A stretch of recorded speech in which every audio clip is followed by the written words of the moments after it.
Hello everyone, Andrew here, and today we are going to be talking about a console that I don't even really know how to describe it. We've talked about the Atari, although we haven't really done too much talking about other things that happened in the 80s, or early 80s I guess. Later 80s, yeah, I mean we've talked about the NES, the Super NES, and some Sega stuff, but when it comes to Atari's competitors, we haven't really touched on them too much. And I'm always looking in my cabinets, and I'm just like, wow, there is just so much Intellivision stuff that I have, so we should probably talk about it. And yeah, so here, after like a bajillion years of thinking about doing one, I think it's about time we talked a little bit about the strange thing known as the Intellivision.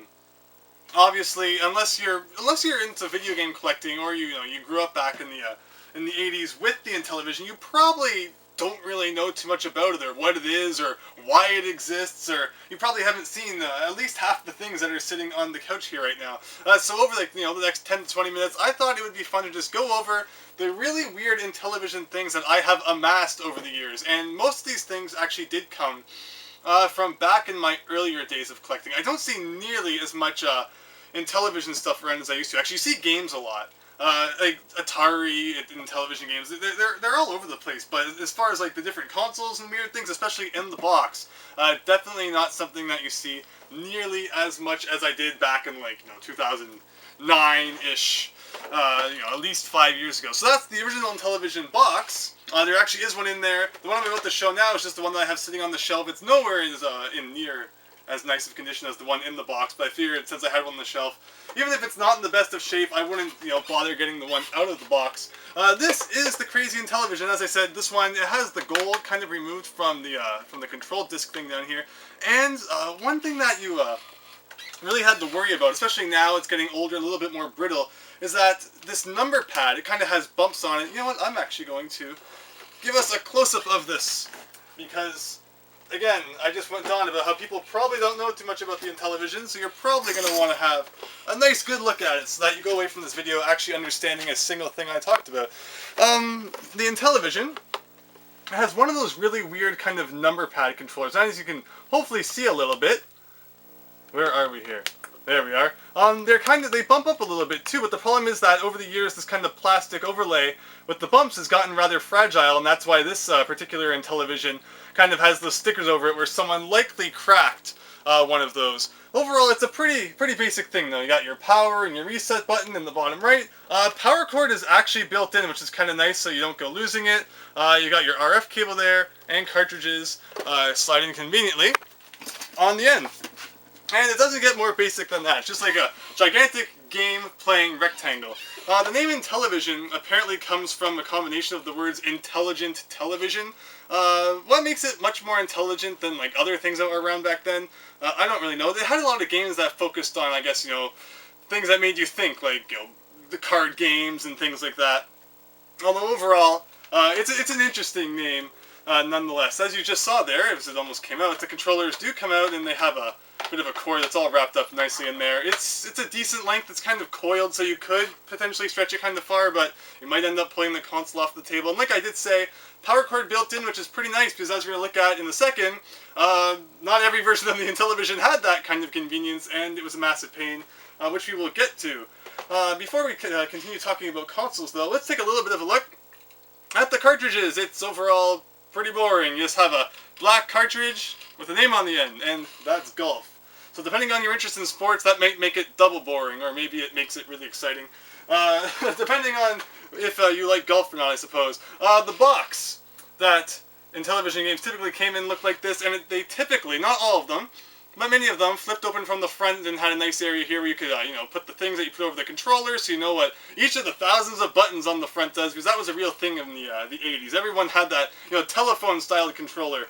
Intellivision had it, ColecoVision had it, Atari 5200 had it, and then it went back to the regular joystick with the 7800 once they realized it was kind of silly, I guess. And then your controller, or your game rather, just fits nicely in there.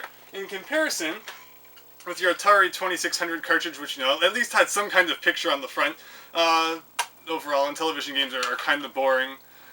But they're almost the same size. Atari games are just slightly bigger. Not that the cartridge size should really mean anything. I would probably buy this over this, not just including, you know, what kind of game is actually on it. Just this looks a lot cooler on the shelf than these do. I mean, again, I don't bring home as many Intellivision games as I used to. There's actually only about 125 Intellivision games, which is really weird. I mean, I actually have a very good chunk of them, but like the Atari had like 1,000 games because of all the crazy different people that were making them in their basement. But it's a little underwhelming when you come home with a bunch of Intellivision games and you just have like a stack of like 20 of these. It's like they're not that fun to look at. But the games aren't too bad themselves. For the 80s or early 80s, they are halfway decent games.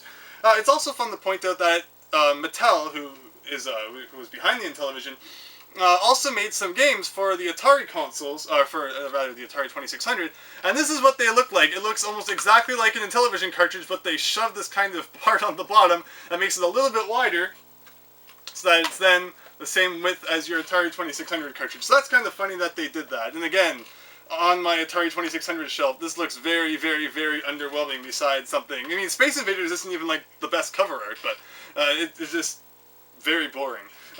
So I don't know, I guess just it was a cost-saving thing to not put the picture on. But, you know, let's not talk about the cartridges all day. Let's actually move on to something a little bit more exciting. Before we move on to the Intellivision II, let's just have a quick look at the Tandyvision. It was a very common thing, it seemed, for Radio Shack to want to get their name in on everything. In the Intellivision, what am I trying to say? It kind of did that thing where you could you know, put your own brand on it and then sell it from your store. So Radio Shack decided to do that, and theirs was their thing was always Tandy something. So in this case, it's the Tandyvision, and you could buy it at Radio Shack. It's just like the Gold Star 3DO and stuff like that. How the 3DO had a whole bunch of different brandings. It's so weird that consoles used to do that, I think. But it's interesting nonetheless, and it's obviously a variation that needs to be pointed out. Although otherwise, name aside, it's pretty much exactly the same as the original Intellivision that I just showed, except it has, you know, the wood grain, because that will never go out of style. Wood grain for life, I'm sure indeed. But next up, let's talk about the Intellivision II, the more convenient, compact, and overall, I'd say probably better version of the Intellivision. It also has a nice, you know, crazy colored box. Now that's a style that will be around for years to come, I'm sure. But yeah, I like how they just, like, it's blatantly the Intellivision II, although it plays the exact same games as the Intellivision 1. And let's actually get our console over here. Also, yeah, one thing I actually wanted to point out about the original Intellivision box, which I have always found funny. Sorry, just let me put this down here. There we go. Is that if, I don't think we had to look at the top of it, or the back, so I'll actually give you a look at the back. The top has that stereotypical 80s family playing video games, which I think every single video game box ever from the 80s had on the front. Even the NES is guilty of it, or not on the front, but even the NES is guilty of it if you turn it around the back. And it's like one kid has the zapper, and then one kid, you know, it's just funny how it always had to emphasize that, you know, look, people playing video games. And then on the back of the box, we just kind of get a look at a whole bunch of the different Intellivision games that were released. Once again, without breaking anything. Now just place this back nicely on the floor. There we go. So yeah, the Intellivision II, a little bit more compact compared to the Intellivision 1. Let's see, can I do a nice comparison there? Not too bad. Overall, it's a lot lighter. Obviously, it's not as wide. And it looks a little bit different too. The pad feels a lot different. The numbers definitely don't have that kind of really big bubble to it, although it's still very brittle. And unfortunately, again, a really nice one in the box, but this one I had on the shelf. I wasn't going to bother getting the one out of the box just for this video. But it does have some unfortunate kind of cracking in the number pad, which is a shame. Good thing about this one, though, is that it's very easy for you to just kind of unplug the controllers and put new ones in. It's just so weird in there. I don't think that you can actually really do that with the Intellivision 1, but with the Intellivision 2, you can just, you know, unplug them, and if you have a replacement, put it in. Although, you're probably more likely to just come across, you know, a new Intellivision 2, and then, you know, just keep the controllers in that one. Unless you had, you know, two Intellivision 2s, and there was one good controller on each, then I guess you could kind of combine them together. But overall, it plays the exact same games, and if I had to choose which one I was going to hook up to my TV, I would definitely choose the Intellivision 2, but there's one problem that I have with the Intellivision 2. and that is its power cord. As you can see, it's not built in like it was with the Intellivision 1, and I mean, that would be fine if it wasn't for the fact that the Intellivision II has one of the most ridiculous power cords ever, and that it's not shared by like any other console ever. So if you buy this and you don't buy the power cord with it, your chances of like ever finding the power cord, unless you just go to eBay and pay some crazy price for it, is not very high. And I actually have a really funny story about that, where, you know, like I said, back when I was finding Intellivision stuff like 6-7 years ago, I got my very first Intellivision II, not the one in the box, which I got later, but I got this one at a swap meet. And the person didn't have the power cord with it, and they sold it to me for like $10. So, I mean, obviously not really that big of a deal. And I'm like, oh, but there's no power cord with it. And they're like, oh yeah, it just uses an NES power cord, it'll be fine. And I didn't have like a phone 7 years ago, or like a smartphone, so I couldn't just look up on the internet to see if that was true. So I took the guy's word for it, came home, and I mean, the hole kind of looks like it's the same size as an NES power cord, so maybe he was honestly just, you know, wrong and thought maybe it was the case. Or he just plugged it in, saw that it fit, but didn't actually turn it on to see if it would work. But it didn't work, so then I had to, you know, go all over the place. And back then, Intellivision stuff was kind of a little bit more common, so I think I actually did eventually come across the standalone cord. But do not buy an Intellivision 2 unless you either has the power cord with it, or, you know, you have your phone and you can go say, okay, I'll buy this, and I'll just run home and go on eBay and buy a power cord to go with it. But that's the kind of downfall of the Intellivision 2. Otherwise, I think it's like a billion times better than the first one. But you need the power cord, because it's not just like your generic, you know, 9-volt Genesis thing that will work with everything, with your Famicom and with who knows what else. Unfortunately, that's not like that. That's just like the 7800 too, which decided to have this really weird power cord. So that, you know, if you didn't have the right one, you'd pretty much have to go online, because you were never going to find it out in the wild. That's the Intellivision 2. Before we move on to the INTV III, let's have a little bit of a chat about this crazy peripheral, the Intellimouse.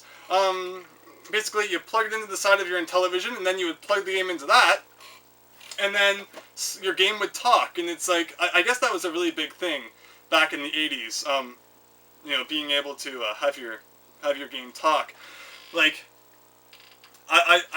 it's really hard to see the appeal of such things, I guess, now, because it's kind of taken for granted that games can have cutscenes and all that. But I mean, even when I was growing up with the NES, not once did I ever really say, man, I wish that Super Mario Bros. 3 had voices, or something like that. I think that only like 4 or 5 games were ever released for the Intellivision. For the Intellivoice that were compatible with it, and they all came in kind of these cream-colored boxes with the big thing that says, "It talks!" And then overall, the inside is very much similar to your typical Intellivision game. But yeah, such a strange peripheral.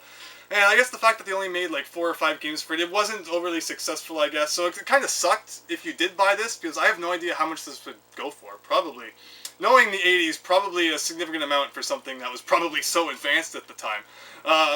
So yeah, if you had one of these growing up, let me know what your overall experience was. You know, opening your Intellivoice on Christmas Day. I would love to hear that story. Just like people would probably love to hear my story about, you know, opening like a Super Nintendo game on Christmas Day. Now that, you know, the games are a million times better than anything that was on the Super Nintendo. At least that's what some people would probably think. But, you know, graphics aren't everything. So yeah, that's the Intellivoice. And next up, let us talk about the INTV III. Now, the INTV System III. So this isn't actually... It's not really like an official Intellivision.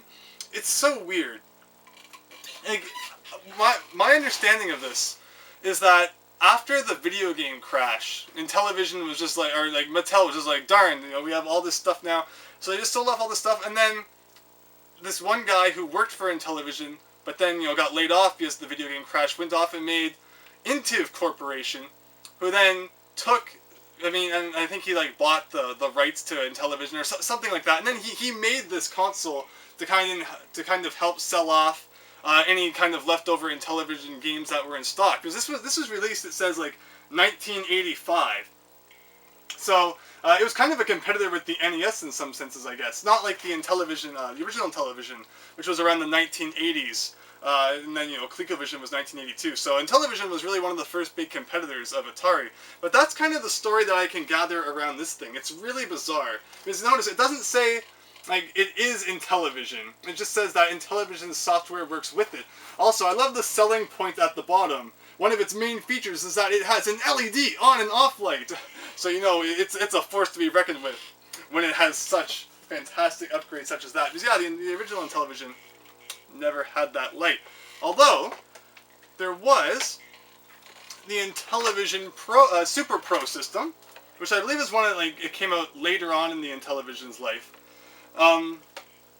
Because again, like, this thing is just so weird. Like, I'm not entirely sure how exactly the Intellivision Super Pro system, again, fits in with it. Sometimes finding information on these things is just so bizarre. But then again, I mean, you have the light down there. And just like that. I mean, it says INTV System III on the bottom. So it's really confusing exactly how Intellivision worked in later years. I mean, it's really simple because in Intellivision 1, Intellivision 2, you have the Tandyvision, which is kind of the Radio Shack version of the Intellivision 1. But then the INTV System 3 is where it gets really weird because that was after the video game crash of 1983. So now Nintendo's starting to rise up and no one really cares about Intellivision. It's just so bizarre. So, I mean, the INTV 3 and this thing, which may even be the same things, it's like, because they look exactly the same, just, you'll notice it's not the same as on the box, because on the box, it clearly says INTV System 3 down there, but then on the front of this one, it says Intellivision Super Pro System, but on the back, it says INTV System 3, so that's kind of where my Intellivision knowledge starts to get really fuzzy.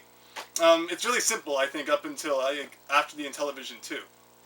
And then it gets all weird. But basically, that's the Intellivision stuff that I own. So if anyone who, like, you know, all those crazy Intellivision fanatics out there, who, please don't watch this video and, you know, get, like, super mad because I'm not 100% clear on what happened with Intellivision in the end there. I think after the video game crash, you know, just weird things happen. Weird, strange things that are really hard to kind of find documented and who knows what else. But overall, that's kind of what happened at the end, and that is all of the Intellivision stuff that I own. A very weird console, like I said. It competed with the Atari 2600, yet it only had like 1/10 of the games. So you would probably want an Atari 2600 over the Intellivision. But if you grew up with this, I would love to hear your stories. And, you know, what were the console wars like back then? What was it like when you owned an Intellivision and your friend owned Atari and then your other friend owned the ColecoVision? Because, I mean, you hear about the Nintendo Sega console wars, and I even kind of grew up with that, because I had a NES and Super NES, and I had friends who had a Genesis. Everybody had a Genesis and Sonic 2. I mean, at least if you had a Genesis, you definitely had Sonic 2. But yeah, I'd love to hear your stories about that. And even though my knowledge does get a little bit fuzzy in the end, I hope you enjoyed seeing just all the different kind of crazy console variations and things that Intellivision had to offer, and someday we'll probably have to look at ColecoVision 2. Definitely not as weird and not as many variations, but it had strange things like the Atari 2600 adapter and all that. So yeah, that'll be interesting to work with, to look at as well. And some people want to see some of my Game Boy stuff, because surprisingly I've never talked about it, but that's like, you know, 3 generations of stuff now. I'd probably have to do like a separate video just for like the original Game Boy, just for like the Game Boy Color, and then like the Game Boy Advance. Or maybe I could combine the original and then Color, and do one on like the Advance, because then you had like all 3 different versions of the Advance with the original SP and the Micro. But that's getting way ahead of myself. Basically, I hope that you enjoyed this video, and yeah, thanks for watching, and hopefully it won't be too long now before we have more display videos, because I don't think I hardly did any of them in 2015, which I'm very sorry about. Thank you so much to everyone who subscribes to my channel for this kind of thing. Again, apologize for my lack of knowledge in the end there. But if anyone wants to fill me in, go for it. It's just so weird. The video game crash screwed everything up. With that said, thanks, and see you later.